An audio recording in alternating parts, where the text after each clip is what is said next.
Welcome to another episode of Chronicles of Rideshare Drivers. Today's story is one I'll never forget. The night I called 911 for my passenger. If you find this story interesting, please hit that like button, share it with a friend, and drop a comment below. And don't forget to subscribe to our YouTube channel, Duality Hub, for more episodes like this.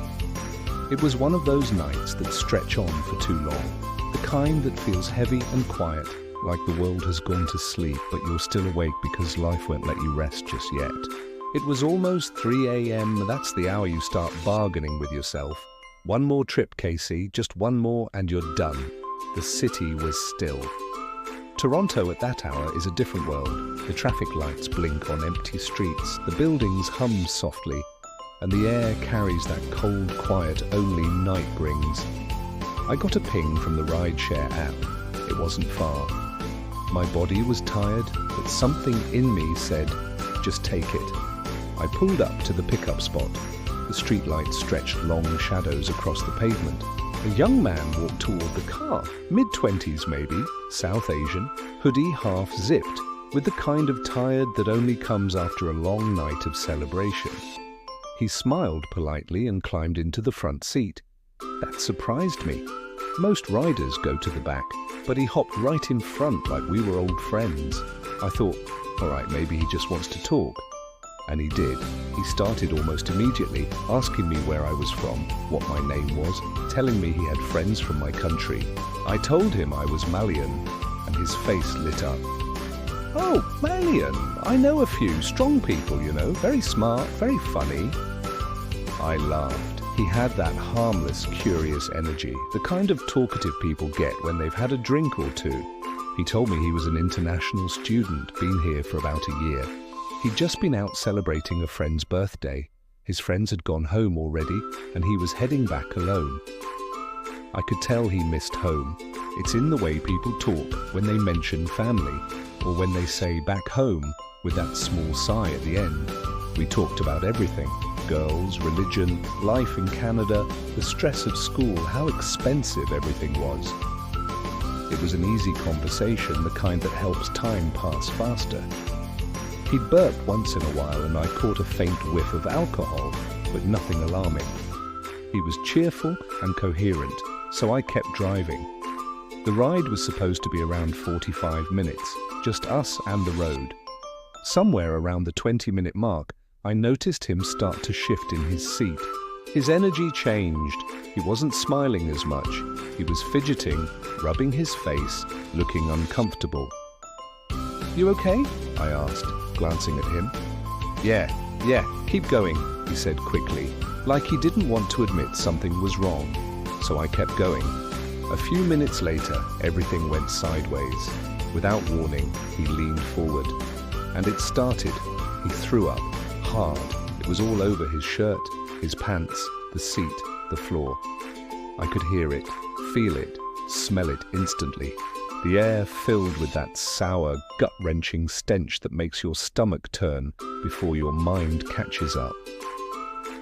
"Good Lord," I whispered under my breath, trying to keep it together. He kept vomiting. It wouldn't stop. I pulled over quickly, hazard lights flashing, heart racing. My first thought was, he's drunk.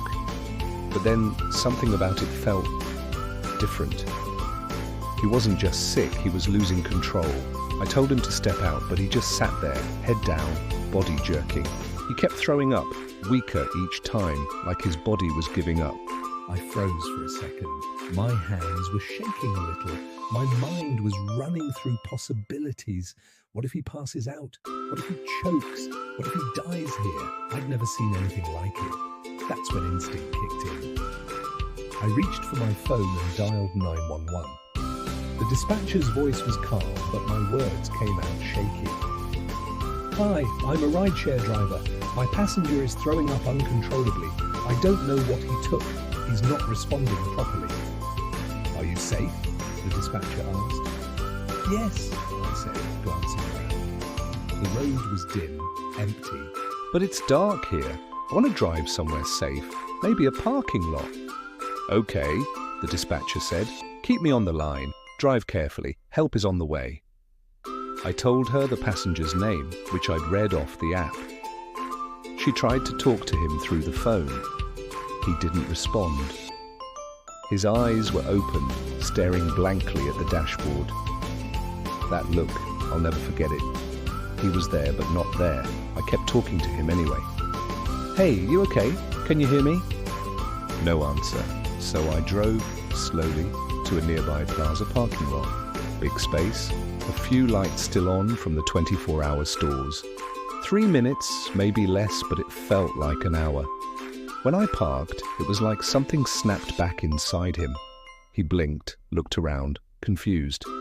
"Oh man, I'm so sorry," he mumbled. "I'm so sorry." He pulled off his shirt and started wiping at the mess like he could fix it. I told him not to bother. "Just breathe, okay? Help's coming." The dispatcher was still on the line.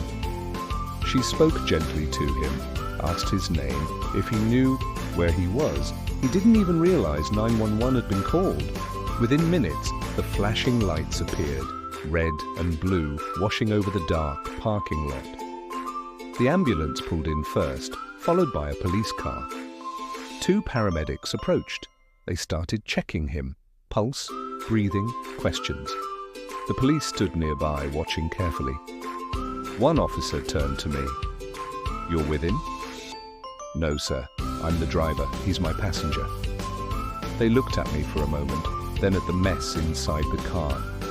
One of them, out of procedure, ran a breathalyzer on me, just to rule out that I was under any influence.